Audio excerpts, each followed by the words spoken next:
বিভিন্ন সময় দুর্ঘটনায় পড়ে আমাদের শরীরের বিভিন্ন অংশ কেটে যেতে পারে। তখন রক্তক্ষরণ শুরু হয়।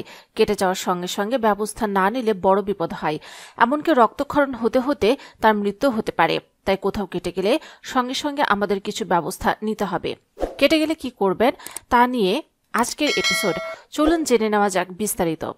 সালুফিয়ার্স, welcome to my channel Bangla health টিপসে। পরিবার এবং স্বাস্থ্য সংক্রান্ত যে কোনো নতুন তথ্য সবার আগে পেতে আমাদের চ্যানেলকে সাবস্ক্রাইব করে রাখুন এবং পাশে থাকা বেল আইকনে ক্লিক করে রাখুন। এতে করে পরিবার এবং স্বাস্থ্য সংক্রান্ত নতুন নতুন ভিডিও আপনারা পেয়ে যাবেন সবার আগে। কাটা জায়গার সঙ্গে সঙ্গে পরিষ্কার কাপড় দিয়ে পেঁচিয়ে নিতে হবে। এভাবে টানা 10 মিনিট ধরে রাখতে হবে। এ সময় কাটা জায়গাটা উপরে তুলে রাখতে হবে। তাতে রক্ত চলাচল কমে গিয়ে রক্ত পড়া বন্ধ হবে। তারপরে যদি রক্ত পড়া বন্ধ না হয় তাহলে কাটা জায়গায় আরেকটা কাপড় দিয়ে ধরে রাখবেন।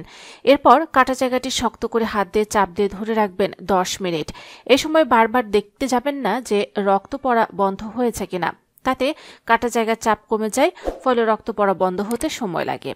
তারপরে যদি রক্ত পড়া বন্ধ না হয় বা ফিনকি দিয়ে রক্ত পড়ে তাহলে নিকটস্থ হাসপাতালে দ্রুত যেতে হবে।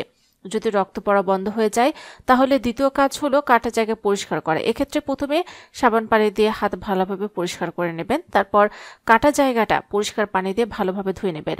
কাটা জায়গার আশপাশে যদি ধুলাবালি থাকে তাহলে তা সাবান পানি দিয়ে ধুয়ে নেবেন। তবে এই সময় খেয়াল রাখবেন যাতে কাটা জায়গায় সাবান না যায়। সাবান গেলে কাটা জায়গা খুব জ্বালা করবে। ধোয়ার পর কাটা জায়গায় একটি পরিষ্কার কাপড় দিয়ে ভালো করে চেপে চেপে মুছে শুকিয়ে নেবেন। তারপর সম্ভব হলে অ্যান্টিসেপটিক ক্রিম কাটা জায়গায় ব্যবহার করতে পারেন। আবার পেট্রোলিয়াম জেলিও দিতে পারেন, এতে ক্ষত স্থান দ্রুত সেরে উঠবে। কাটা জায়গায় যাতে বাইরে ধুলোবালি ও রোগ জীবাণু প্রবেশ করতে না পারে তাই পরের কাজ হলো ব্যান্ডেজ করা। প্রতিদিন ব্যান্ডেজ পাল্টে ফেলতে হবে। তারপর আবার কাটা জায়গা পরিষ্কার করে ব্যান্ডেজ করে নিতে হবে। ব্যথা হলে প্যারাসিটামল খেতে পারেন। যারা প্রাপ্তবয়স্ক তারা দিনে 2টি ট্যাবলেট 4 থেকে 6 ঘন্টা পরপর খেতে পারেন। তবে দিনে 8টির বেশি প্যারাসিটামল খাওয়া যাবে না। আরেকটা ওষুধ হলো আইবুপ্রোফেন খেতে পারেন।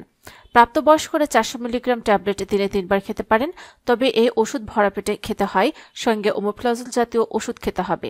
তারপরে যদি ব্যথা না কমে, জ্বর আসে, তাহলে চিকিৎসকের পরামর্শ নিতে হবে। চেষ্টার পরেও যদি রক্ত পড়া বন্ধ না হয় তাহলে কি করবেন? কখন হাসপাতালে যেতে হবে? চেষ্টার পরও যদি রক্ত পড়া বন্ধ না হয় কিংবা ফিনকি দিয়ে রক্ত পড়ে তাহলে নিকটস্থ হাসপাতালে যেতে হবে।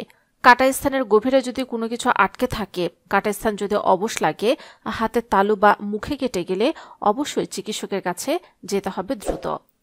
প্রিয় দর্শক শ্রোতা, আশা করি আজকের ভিডিওটি দ্বারা আপনারা উপকৃত হয়েছেন।